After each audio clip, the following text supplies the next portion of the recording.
Estamos aqui espalhando o piso.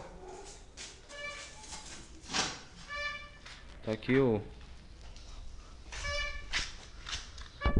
pisos para ser colocado aqui e na escada.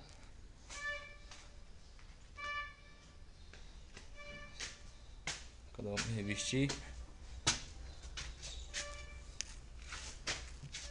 Vai ser colocado nessa escada aqui, nessa área que nós fizemos o contrapiso.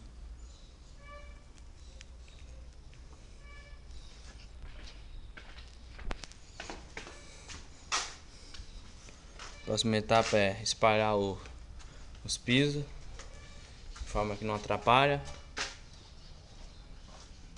O Erisvaldo tá vindo aí já.